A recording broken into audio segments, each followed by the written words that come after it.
2 Reis, capítulo 4, ou melhor, capítulo 5, né? Apenas o verso 1 ao 3, vou repetir novamente. E Naamã, chefe do exército do rei da Síria, era um grande homem diante do seu senhor e de muito respeito, porque por ele o Senhor dera livramento aos sírios, e era este varão homem muito valoroso, porém leproso. E saíram tropas da Síria da terra de Israel e levaram presa uma menina que ficou a serviço da mulher de Naamã. E disse ela à sua senhora: Oxalá que o meu senhor estivesse diante do profeta que está em Samaria, ele o restauraria da lepra. Amém? Nesta noite nós queremos falar aqui do papel do discipulado na construção dos nossos relacionamentos. Essa história é bem conhecida dos irmãos, já falamos sobre Naamã aqui. Quarta-feira foi pregado sobre Naamã, mas nós queremos tomar uma outra direção com essa palavra, diferente da quarta-feira, né? Hoje nós queremos falar aqui do papel do discipulado na construção dos relacionamentos. Queira ou não, essa menina, que era israelita, ela foi levada cativa para uma terra estranha, para a Síria, que não faz parte do reino de Israel, fique bem claro isso, tá? É um outro povo, um outro costume, né? E ela passou a trabalhar na casa de Naamã, servindo a esposa de Naamã. E durante esse tempo, ela construiu um relacionamento com esta família síria, né? Esta família que não adorava o Senhor como ela adorava. Ela, como ela é israelita, era judia, ela adorava o Senhor Deus Todo-Poderoso. E essa família não adorava, né? E talvez, se nós nos colocássemos no lugar dessa menina, nós talvez questionaríamos por que Deus permite que isso aconteça com a gente, né? Talvez foi o que passou na cabeça dessa menina. Ela deveria ter questionado isso, né? Mas nós sabemos que Deus, independente da circunstância que nós possamos atravessar, independente das situações adversas que nós possamos estar passando, né? Nós sabemos que Deus sempre está no controle de todas as coisas, e Deus, Ele tem um propósito para tudo em nossas vidas, mesmo que seja nesse caso desta menina que estava cativa numa terra estranha. Deus, Ele é misericordioso, e o povo que não o adora também é amado do Senhor, porque Deus, Ele ama a todo ser humano, e é do interesse de Deus que todo ser humano chegue ao conhecimento da sua existência. Por isso Ele permitiu que essa moça fosse levada cativa para a Síria, né? E servisse ali aquela família. Mas essa moça, como todo aquele que serve a Deus, ela era consciente de que ela deveria mostrar para uma pessoa que não serve a Deus, que o nosso Deus é um Deus que pode todas as coisas. Ele é o único Deus que deve ser adorado, né? E ela tomou conhecimento que Naamã era leproso, porque ele viu ele conversando com a sua esposa sobre essa doença, essa lepra, né? E diferente do povo israelita, o povo sírio não tinha o costume de afastar um leproso da sua cidade. O povo sírio não tinha esse costume. E o povo sírio não era como o povo de Israel, que tinha um sacerdote que assistia aos doentes, né, e os afastava para o arraial para ficar separado da comunidade. Então, na Síria não havia esse costume. Então, Naamã, ele não tinha esse problema. Só que o fato de ser leproso o incomodava, como incomodaria qualquer pessoa, né, sendo ela uma doença. Então, dentro aqui desse texto, dessa passagem, dentro desse contexto histórico do povo dessa menina israelita, nós queremos mostrar aqui que um aspecto chave para um relacionamento é respeitar a individualidade do outro. Tanto Naamã como sua esposa respeitavam a crença dessa menina, como esta menina, que era serviçal deste casal, respeitava as crenças deles. Porém, o fato de respeitar não quer dizer que nós não vamos falar do amor de Deus para essas pessoas, né? Então, tanto a menina aprendeu a respeitá-los, como eles aprenderam a respeitar esta menina. Tanto é que quando esta mulher ouviu essa menina dizer que se Naamã estivesse diante do profeta Eliseu, né, que ele seria curado, essa mulher, ela correu até Naamã e apresentou para ele a solução para o seu problema, né? Em respeito à crença dessa menina, ela creu, né? Ela deu crédito à crença dessa menina, e ela falou para Naamã: olha, você poderia bem ir lá visitar este profeta, né? E eles pensavam que era o rei de Israel, esse profeta, e você será curado dessa lepra, né?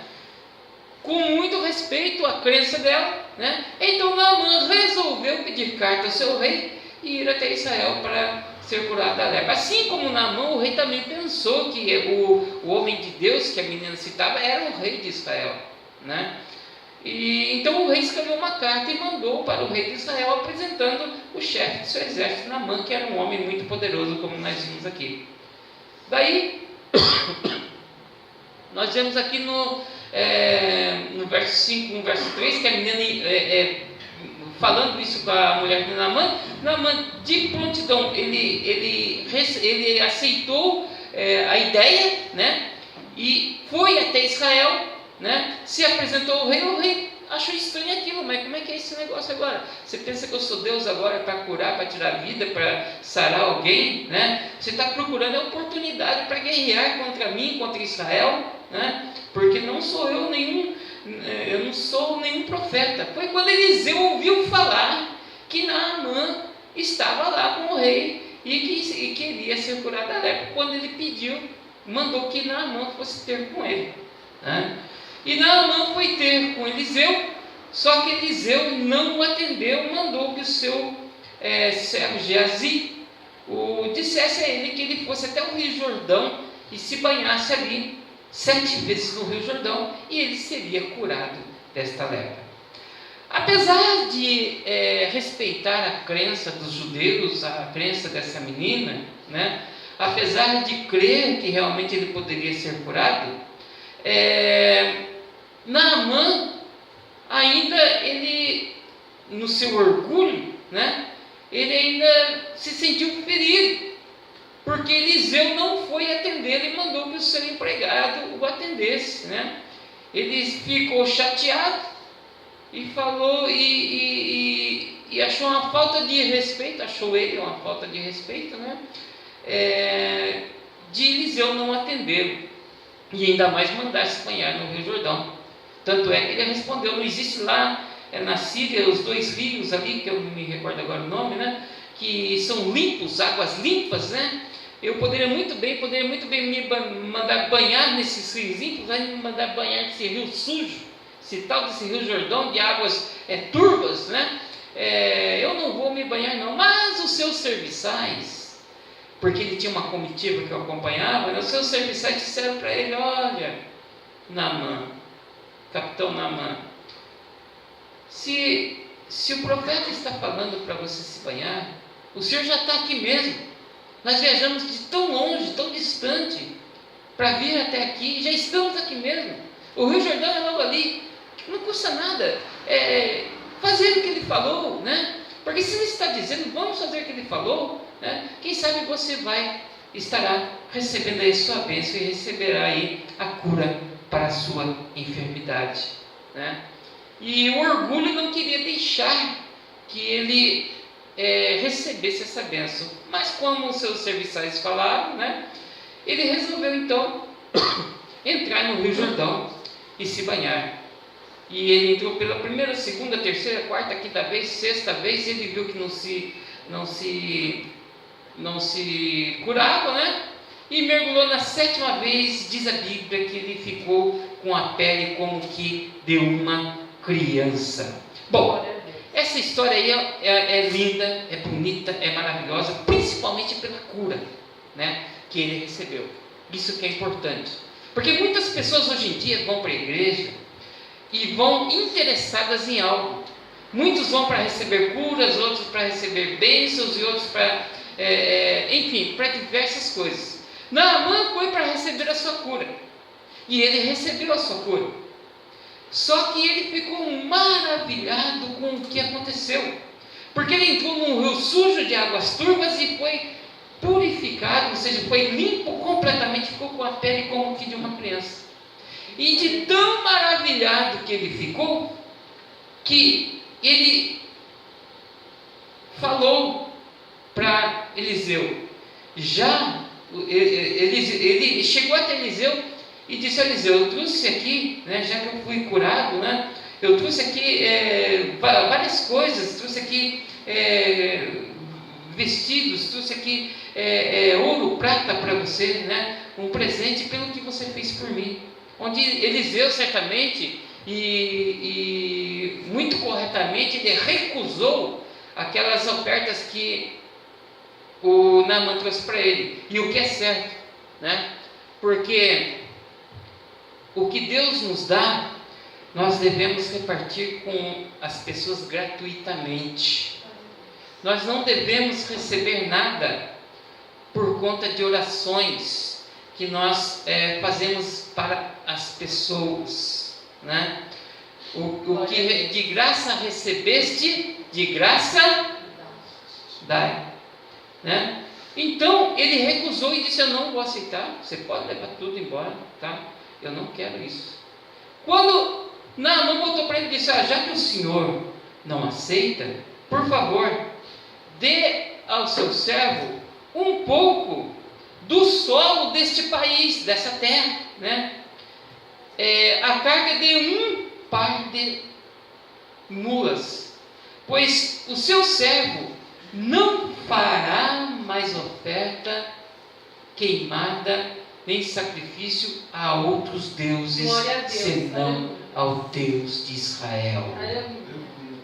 Nós vemos aqui, diante desses versos, que Naamã, depois de receber a cura, ele se converteu ao Senhor Deus de Israel. Glória a Deus. Tudo isso por causa de uma menina que falou do nosso Deus para Naamã.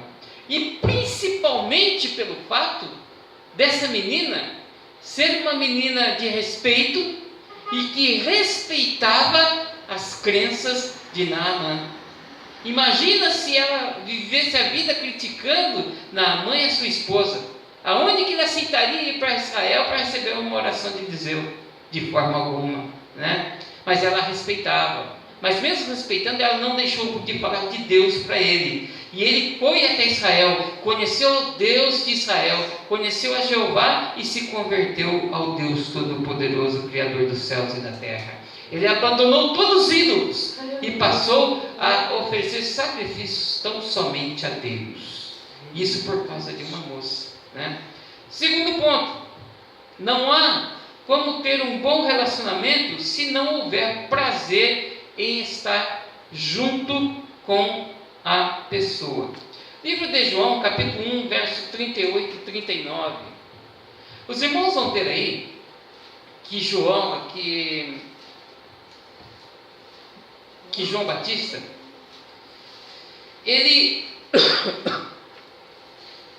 viu que Jesus vinha na sua direção, viu Jesus caminhando na sua direção, e disse para aqueles que o seguiam: eis que aí vem aquele que pode batizar com o Espírito Santo, né?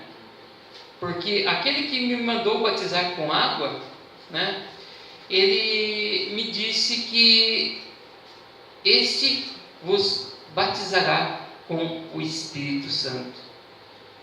E vendo ele, a Jesus, ele disse para os seus discípulos: esse é o Messias. Então, quando esses discípulos de João Batista ouviram João falar aquilo, eles foram até Jesus e eles começaram a seguir Jesus, mesmo não o conhecendo. Então, daí nesses versos de 38 e 39 diz assim: voltando-se Jesus e vendo que o seguiam, esses discípulos de João Batista, perguntou-lhes: o que vocês querem? Que buscais? Disseram-lhe eles: Rabi, que traduzido quer dizer mestre, onde moras? Onde pousas? Onde você está ficando? Onde você está morando? Jesus voltou-se para eles e disse, respondeu-lhes: vinde e vereis.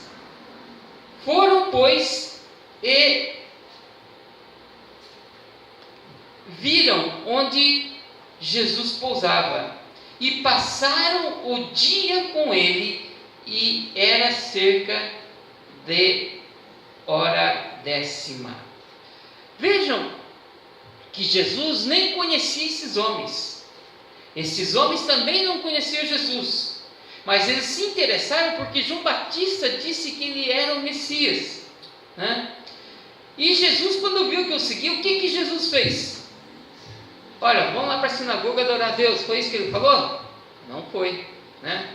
Olha, vamos fazer o seguinte, depois uma outra hora a gente conversa. Não foi que ele disse: olha, vamos então comigo, vocês vão conhecer a minha casa, vocês vão passar ali o dia comigo, nós vamos conversar e nós vamos dialogar e falar das coisas de Deus. Então nós vemos aqui que Jesus, ele tinha prazer em estabelecer relacionamento com as pessoas. Estes homens queriam conhecer Jesus, e Jesus chamou-os para passar um dia com eles, né? Se nós queremos fazer um bom trabalho de discipulado, não basta apenas nós questionarmos as pessoas quanto às suas crenças, ou não basta apenas nós queremos ensinar a palavra de Deus. Nós precisamos estabelecer relacionamentos com as pessoas, né? Nós precisamos nos relacionar com as pessoas, para que as pessoas nos conheçam e conheçam esse Jesus que nós servimos. Foi o que Jesus fez. Ele chamou essas pessoas para estar com ele na casa dele, para passar o dia com ele, para conhecer a ele, e aí sim, depois de conhecê-lo, eles passarem a segui-lo e se tornar discípulos dele. Então, não há como ter um bom relacionamento se não houver prazer de estar juntos com a pessoa. Jesus tinha esse prazer de estar com as pessoas, de falar das coisas de Deus. Só existe relacionamento se há compreensão mútua, se um compreende o outro. Se não houver compreensão mútua, não existe relacionamento. Quando há essa compreensão, um compreende o outro, entendemos os defeitos uns dos outros, né? E conseguimos olhar para a deficiência da pessoa e mesmo assim querer estar com ela. Agora aqui é um caso à parte, um caso diferente, e é um exemplo que Jesus deixa para nós, né? Livro de João, capítulo 13, verso 21 a verso 28, os irmãos vão ver do que eu estou falando aqui. Judas Iscariotes, ele haveria de trair Jesus, mas Jesus nem por causa disso, né, deixou de compreender Judas, né? Veja só, vamos lá? Tendo Jesus dito isto, turbou-se em espírito e afirmou, dizendo: na verdade vos digo que um de vós há de me trair. Então os discípulos olhavam uns para os outros, duvidando de quem ele falava. Ora, um de seus discípulos, aquele a qual Jesus amava, estava reclinado no seio de Jesus. Então Simão Pedro fez sinal a este para que perguntasse quem era aquele de quem ele falava. E, inclinando-se ele sobre o peito de Jesus, disse-lhe: Senhor, quem é? Jesus respondeu: é aquele a quem eu der um bocado molhado. E, molhando o bocado, o deu a Judas Iscariotes, filho de Simão. E após o bocado, entrou nele Satanás. Disse, pois, Jesus: o que fazes, fazes depressa. E nenhum dos que estavam assentados à mesa compreendeu o que propósito lhe dissera isto. Vejam que Satanás só entrou em Judas depois que Jesus deu o bocado molhado para ele. Judas, então, até aquele momento, não estava com intenção de trair Jesus, apesar de ser uma pessoa, um dos falsos irmãos de que o apóstolo Paulo fala, né? A realidade é essa, né? Que estava ali no meio dos discípulos, mas o intento de trair Jesus começou a partir daquele momento, justamente naquele momento. E Jesus sabia que Judas Iscariotes haveria de traí-lo, haveria de entregá-lo aos judeus, aos da sinagoga, né? Mas Jesus, mesmo sabendo que Judas haveria de fazer isso, nem por isso ele dispensou Judas, nem por isso ele se desfez de Judas, nem por isso ele deixou Judas de lado, nem por isso, né? E ele sabia que seria Judas que faria isso aí. E quantas das vezes, né, nós nos encontramos em situações desse jeito, né, irmão Léo? Pessoas que muitas das vezes procuramos ajudar e às vezes, né, procura ocasião para fazer algo de mal contra a nossa pessoa, né? E o caso de Judas aqui, nós vemos que quando Satanás entrou nele, aí entrou nele o desejo de trair a Jesus. E Jesus, quando serviu o bocado molhado para ele, disse para ele: olha, vai e faz logo o que você tem que fazer, não demora não, faça rápido, vai até os fariseus e entrega, praticamente isso que eu quis dizer, né? E me entrega logo para eles que eles venham me buscar e seja crucificado, né? E Judas, infelizmente, né, um falso irmão, ele, depois de entregar a Jesus, ele se arrependeu, mas o arrependimento dele não foi um arrependimento que trouxesse a ele uma remissão do erro que ele havia cometido. Muito pelo contrário, o arrependimento dele foi um arrependimento porque ele estava sofrendo, somente por isso, né? Se ele fosse uma pessoa convertida e tivesse se arrependido, né, certamente que ele seria perdoado, né? Mas o arrependimento dele foi um arrependimento de autocomiseração apenas, somente isso. Ele pensava somente em si, né? E a Bíblia diz que, pegando ele, tendo ele entregue a Jesus, ele se arrependeu e foi e se enforcou, né? Jesus fez isso, né? Ele sabia que Judas iria traí-lo e ele deu cordas a Judas. No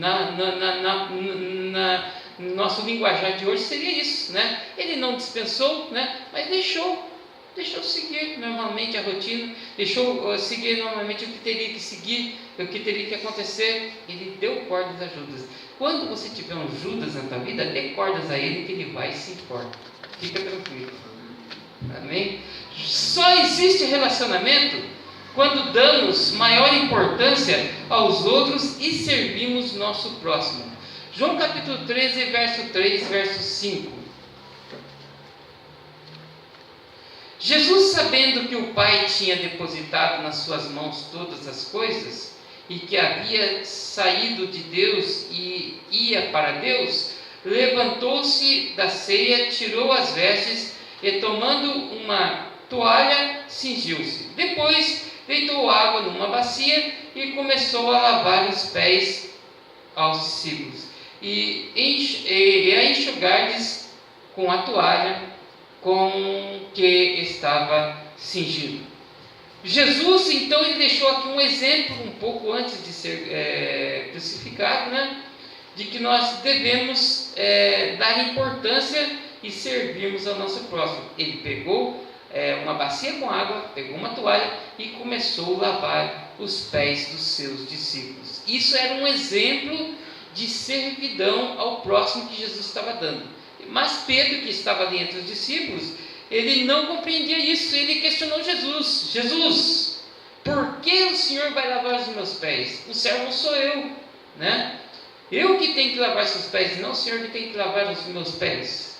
Mas Jesus, olhando para Pedro, disse: Pedro, o que eu faço agora tu não sabes, mas saberás depois. Então, Jesus deixa, além de ter deixado um exemplo de servir ao próximo aqui, ele mostra que as coisas, quando acontecem, nós precisamos compreender que somente depois nós vamos entender, né? Porque é Deus que está no controle de tudo, é Deus que trabalha na nossa vida. Pedro não entendia de nada. Na verdade, Pedro era como Judas, essa é a realidade. Ele não era convertido, né? Ele andava com Jesus, estava com Jesus, via os milagres de Jesus, mas o seu coração ainda não era de Jesus. Por isso que Jesus diz para ele: Pedro, quando você se converter, você vai e testifica, dá testemunho para os seus irmãos, né? Então, Pedro é um outro, né, falso irmão que estava no meio dos discípulos, que deveria aprender. Por isso que ele não entendia. Vejam só que tinha ali 12 discípulos, nem Judas, né, havia questionado a Jesus, né? Ninguém questionou Jesus, mas Pedro teve que questionar, né? O camarada, quando não é muito crente, muito direito, é desse jeito, questiona tudo, questiona Deus a tudo, né? Tudo ele tem que reclamar, tudo tem que questionar. Em um bom relacionamento, procuramos o melhor para o nosso próximo.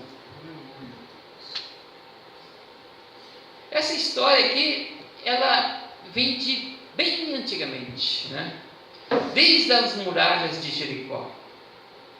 Quem lembra, né, sabe. Quando Josué foi invadir Jericó, e Jericó tinha uma muralha muito grande, né? E mandou 2 espias para ver o que se passava dentro daquelas muralhas, e eles se depararam com uma mulher que se chamava Raabe. E essa mulher, que tinha conhecimento do que Deus havia feito na vida do povo de Israel, né? Ela temeu ao Senhor e deu abrigo aos 2 espias que estavam ali em Jericó. Muito bem, a história começa aqui, mas ela vai lá para o livro de Ruth, capítulo 1, verso 15 ao verso 17. Os irmãos vão ver aí outras 3 personagens bíblicas: Noemi, Ruth e Orpa, né? Noemi, com seu filho e seu esposo, foram para a terra de Moabe, porque Israel estava faltando o que comer, não tinha o que comer. E seu esposo morreu, né? Lá em Moabe. Depois de um tempo, seu esposo morreu. E 10 anos depois, ou seja, depois que o esposo morreu, os seus filhos se casaram. Um se casou com Ruth, o outro se casou com Orpa. E depois do casamento desses meninos, 10 anos depois, esses moços também morrem, né? E fica aí Ruth e Orpa com a sua sogra Noemi, que era a mãe desse moço que era esposo delas, né? O que acontece? Ficando ela só, ela falou: não, eu vou voltar para minha terra, para Israel, né? E vocês devem ficar aqui com as suas mães, seus pais, com as suas famílias, né? Foi quando Orpa, com muito pesar no coração, porque todas 2 gostavam de Noemi, Orpa voltou para sua família, mas quando chegou a vez de Ruth falou assim: não, Noemi, de jeito nenhum, tá? Olha só o que se passa, verso Ruth 1, 15 e 17. Por isso disse Noemi: eis que voltou tua cunhada ao seu povo e aos seus deuses. Volta tu também após tua cunhada. Disse, porém, Ruth: não me instes para que te abandone e deixe de seguir-te, porque aonde quer que tu fores, irei eu, e onde quer que tu pousares, ali pousarei eu, e o teu povo é o meu povo, e o teu Deus é o meu Deus. Note aí que essa moça, ela construiu um relacionamento com a sua sogra, e ela não era israelita, né? E a sua sogra era israelita. Ela construiu um relacionamento com essa sogra, e através da sua vida, né, Noemi mostrou para Ruth, né, o Deus Todo-Poderoso a quem ela servia. Foi quando Ruth ficou ali, se converteu a esse Deus, passou a servir esse Deus, a ponto de que não queria mais abandonar a sua sogra, deixar a sua sogra. Ela quis estar com a sua sogra. Por isso ela disse: o teu povo é o meu povo, o teu Deus é o meu Deus. Nós vemos um sinal de conversão a Deus aí, né? E ela ela voltou para Israel com a sua sogra. Só que olha o que Deus faz, né? Nós falamos lá da muralha de Jericó. Elas voltaram para Israel, e Ruth conheceu em Israel a Boaz, tá? E se casou com Boaz. Mas quem era Boaz? Boaz, ele era filho de Salá, né? Que era um israelita. Outras versões diz Salom, tá? E que se casou com quem? Com Raabe, a mulher que morava em Jericó, que acolheu os 2 espias. Ele se casou com Raabe e tiveram a Boaz, né? E por causa disso, né, tiveram Boaz, e Boaz conheceu a Ruth, né? E teve um filho chamado Obed. E Obed foi avô de Davi. A genealogia completa vocês vão ver ali no livro de Lucas, capítulo 3, verso 23 ao verso 38. Vocês vão ver aí que, começando lá de Raabe, e muito antes de Raabe, porque Raabe não era israelita, outro exemplo aí de conversão a Deus, porque ela temeu a Deus quando ouviu falar da história do povo de Israel. Ela temeu a Deus e se converteu ao Deus Todo-Poderoso. Tanto é que ela se casou com Salá, ou Salom, como queira, né? Ela passou a ser uma judia, né? Não é uma judia nativa, né? Mas ela, por convicção, passou a servir esse Deus, né? E entrou na genealogia de Jesus Cristo. Ela é, então, né, uma das descendentes de Jesus, tá? Ela casou com Salom, Salom teve Boaz, Boaz se casou com Ruth, teve Obed, Obed foi pai de Jessé, que foi pai de Davi, e daí por diante os irmãos vão ver que daí nasceu Jesus Cristo, o Redentor da humanidade. Amém? Mas veja aí, que nós estamos falando de Ruth e Noemi, né? Que Noemi estabeleceu esse relacionamento, teve esse relacionamento com Ruth, né? Mas o interesse de Noemi, veja que interessante, né? Era que Ruth estivesse bem a todo momento. Ela queria sempre do melhor para Ruth, apesar dela não não ser judia. Ela queria o melhor para ela, né? As pessoas hoje em dia têm a mania, né, desse negócio, porque não é crente, então a gente não tem responsabilidade. Tem muita responsabilidade, sim, porque quando nós passamos a agir desta forma, construir relacionamentos com as pessoas, né, e passamos, como Noemi fez aqui, a querer o melhor para as pessoas, né, Através disso, um relacionamento é construído, né? E as pessoas passam a conhecer o Jesus que nós servimos. Glória a Deus, aleluia. Veja como é importante os relacionamentos no discipulado, né? Quando nós estabelecemos relacionamentos, né, nós podemos apresentar a Jesus com a nossa vida, não só com palavras, mas com testemunho, que foi o caso de Raabe, que foi o caso aí de Ruth, que foi o caso aí de Naamã. Todas pessoas que se converteram a Deus, né, através de relacionamentos estabelecidos com israelitas. Amém? Um bom relacionamento é alicerçado também no amor. Ainda na história de Ruth aí, nós vamos ver aqui no capítulo 4, verso 14 a 17, nós vamos ver que tanto Ruth como Noemi, as duas foram muito amigas. E elas juntas, durante toda a vida, se nós formos ver a história de Ruth e Noemi, elas venceram juntas as mudanças e as alternâncias da vida, ou seja, os momentos difíceis da vida, né? 4, 14 a 17. Então as mulheres disseram a Noemi: bendito seja o Senhor, que não deixou hoje de te dar remidor, e seja o seu nome afirmado em Israel. E ele te será por restaurador de alma, e nutrirá a tua velhice, pois a tua nora, que te ama, o deu à luz, e ela te é melhor do que 7 filhos. E Noemi tomou o filho, e o pôs no seu colo, e foi a sua ama. E as vizinhas lhe deram um nome, dizendo a Noemi: nasceu um filho, e deram-lhe o nome de Obed, que foi vô de Davi. Este é o pai de Jessé, pai de Davi. Então, veja que entre as duas, apesar de ser uma israelita e uma gentia, né, foi criado um relacionamento amoroso entre as duas, nora e sogra, né?